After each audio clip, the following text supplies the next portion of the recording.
Sumainyo ang Panginoon. At sumairin. Ang mabuting balita ng Panginoon ayon kay San Lucas. Papuri sa iyo, Panginoon. Noong panahong iyon, sinabi ni Jesus, "Kawawa ka, Corazin, kawawa ka, Betsaida, sapagkat kung sa Tiro at Sidon ginawa ang mga kababalaghang ginawa rito sa inyo, di sana'y malao na silang nagdaramit ng sako at nauupo sa abo upang ipakilalang sila'y nagsisisi. Sa araw ng paghuhukom, higit na mabigat ang kaparusahan ninyo kaysa kaparusahan ng mga taga-Tiro at taga-Sidon. At ikaw, Kapernaum, ibig mong mataas hanggang sa langit, ibabagsak ka sa Hades. Ang nakikinig sa inyo'y nakikinig sa akin. Ang nagtatakwil sa inyo'y nagtatakwil sa akin. At ang nagtatakwil sa akin ay nagtatakwil sa nagsugo sa akin." Ang mabuting balita ng Panginoon. Pinupuri ka namin, Panginoong Hesukristo. Magsiupuan lahat.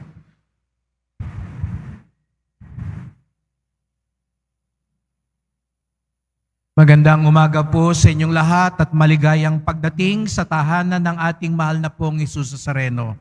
Binabati din natin ang mga kasama natin online, lalo na po mga may sakit, ang nag-aalaga sa may sakit, at mga kababayan, mga kadeboto natin mula sa iba't ibang panig ng bansa at daigdig na nais sumama sa pagdiriwang ng banal na misa dito sa ating simbahan sa Quiapo, sa Basilica Minor at Pambansang Dambana ni Jesus Nazareno.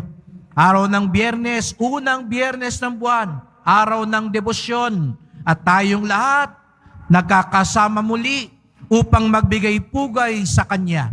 Kaya't bigyan natin ng papuri, parangal at pasasalamat ang ating minamahal na Nuestro Padre Jesus Nazareno. Kung papaano nag-uumapaw ang tao dito sa ating sa Quiapo, ay nananalangin tayo na umapaw ang biyaya at pagpapala galing sa ating mahal na pong Jesus Nazareno. Natitiyak ko, galing tayo sa iba't ibang mga lugar, malalayo pa ang iba, may kanya-kanyang tangang dasal, kanya-kanyang tangang hiling, at pagsusumamo sa Kanya. At tayo ngayon ay nagpapakumbaba, naninikluhod, at taimtim na nag-aalay ng dasal sa Kanya. At buong pagtitiwala tayo kung papaano umaapaw ang tao dito ngayon sa ating simbahan, umaapaw din, aapaw ang Kanyang biyaya. Ang mga naniniwala na umaapaw ngayon ng biyaya galing sa mahal na poon, pumalakpak ng mas malakas.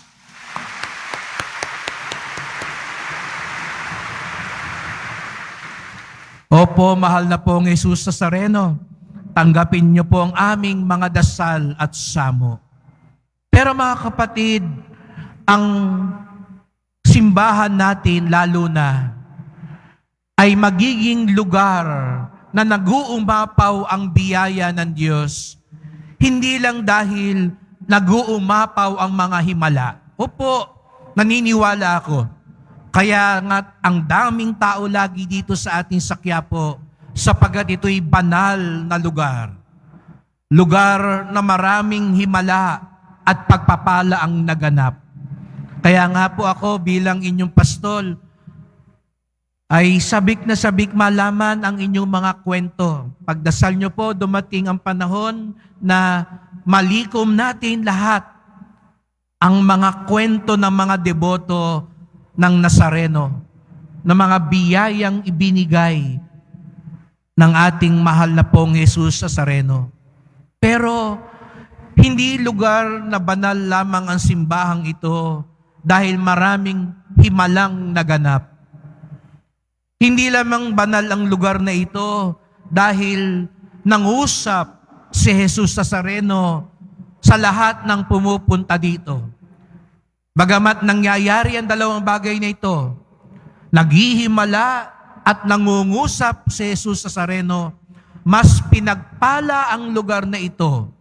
Mas aapaw ang biyaya sa lugar na ito kung nag-uumapaw din ang pagbabalik loob sa Diyos. Huwag po natin kalilimutan yon. Ang pinakahimala ni Jesus Nazareno ay ang pagbabalik loob ng tao sa Diyos. Narinig natin sa Ebanghelyo ngayon, sabi ni Jesus Nazareno, kawawa ka Corazin, kawawa ka Bethsaida, ikaw din Capernaum. Bakit naging kawawa ang mga lugar na yon? Pinuntahan ng mga lugar na yon ni Jesus Nazareno. Gumawa ng maraming himala sa mga lugar na yon si Jesus Nazareno. Nangaral si Jesus Nazareno sa mga lugar na yon. Kung pupunta kayo ngayon sa Israel, pagpasok sa Capernaum, may malaking karatula, Capernaum, ang bayan ni Jesus Nazareno. Pero wala nang nakatira sa Capernaum ngayon. Ang makikita nyo lang, mga gibagibang mga gusali, mga bato.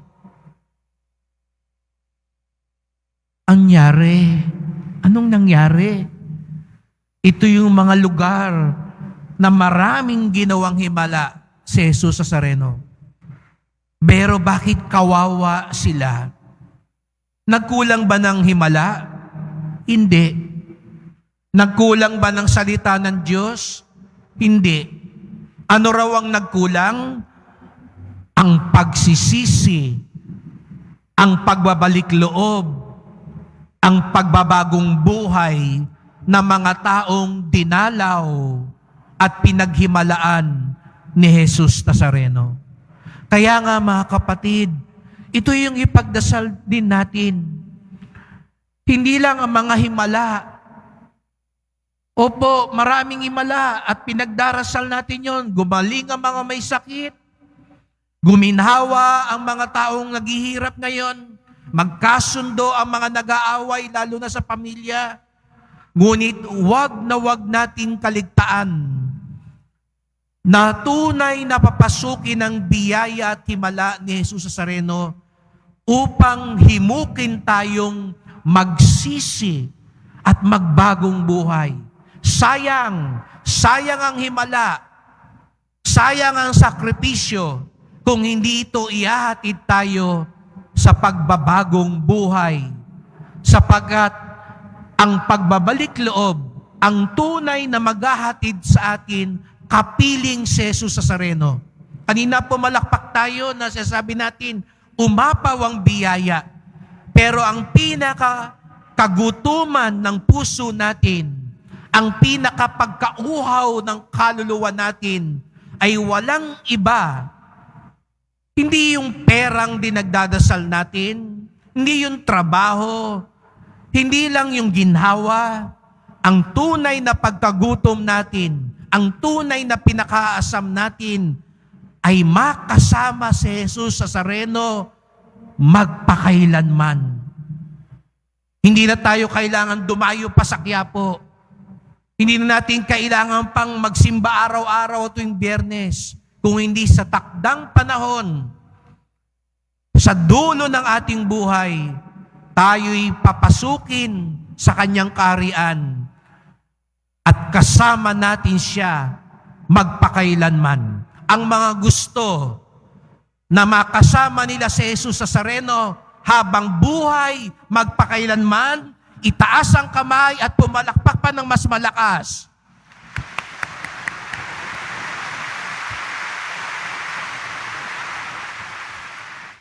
Kaya't mga kapatid, simulan natin ang himala ni Jesus Nazareno sa pagsisisi. Hindi siya tunay na makapaghihimala at mabubuo ang biyaya kung hindi natin siya patutuloyin sa ating puso. Kaya nga sa unang pagbasa, narinig natin kung gaano nagsisi ang bayan ng Diyos. At ang tunay na pagsisisi, mga kapatid, hindi lang iniiyakan natin yung kasalanan natin. Unang hakbang pa lang po yun. Alam ko iba sa atin nagsisisi sa nagawa natin. Naiiyak tayo. Pero may mga tao ngang ayaw magsisi. Mali na nga, pinangangatawanan pa rin.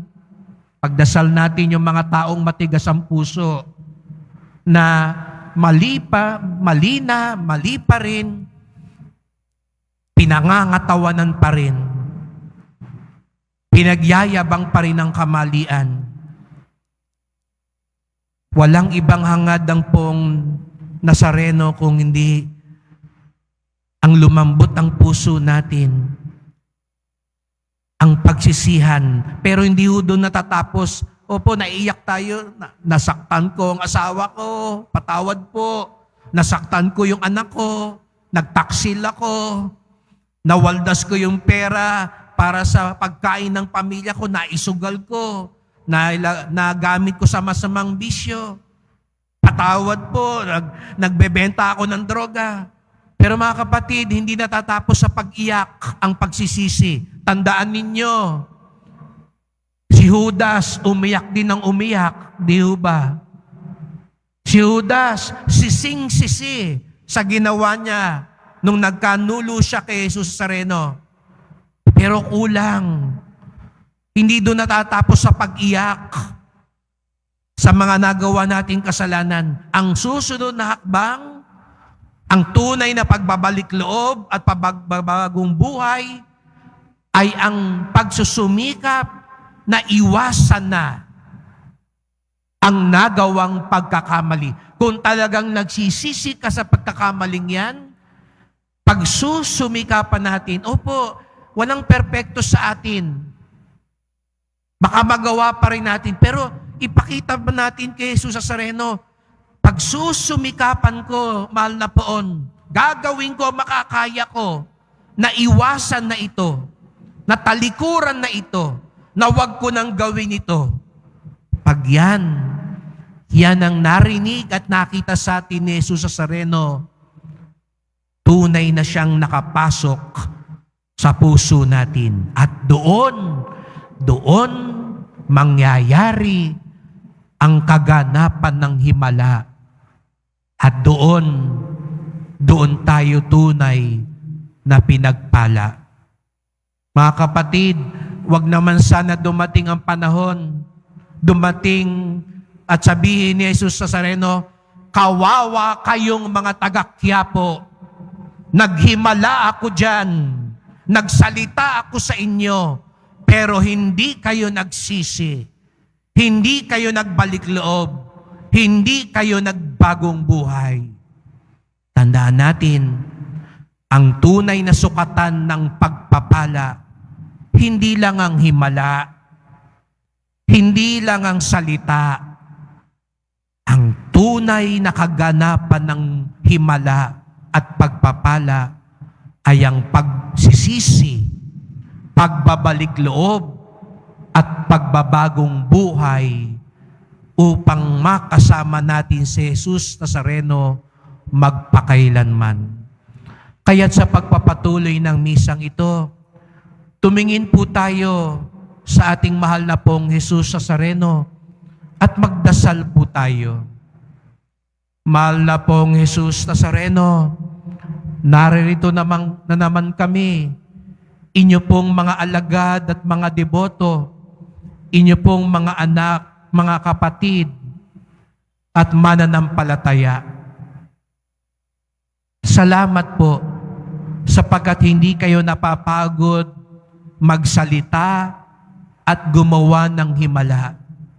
At naniniwala po kami, mayroon kayong biyaya na para sa amin. Mahal na pong Jesus Nazareno, patuloy po kayong mangusap sa amin. Tulungan niyong buksan ang aking puso. Turuan niyo po kung tunay na magsisi, tunay na magbalik loob, tunay na magbagong buhay. Sapagkat ang tunay mong himala ay kaligtasan ng bawat isa sa amin. Mahal na pong Jesus Nazareno, marami kaming kasalanang bumabagabag ngayon sa aming buhay. Maraming kasalanang sumisira sa aming pamilya, sa aming mga kabataan, sa aming bayan. Kaya humihingi kami ng tulong sa iyo. Tulungan niyo po kaming itakwil ang masama at yakapin ng mabuti. Mahirap ito, pero magagawa namin ito dahil nariyan kayo lagi sa aming piling.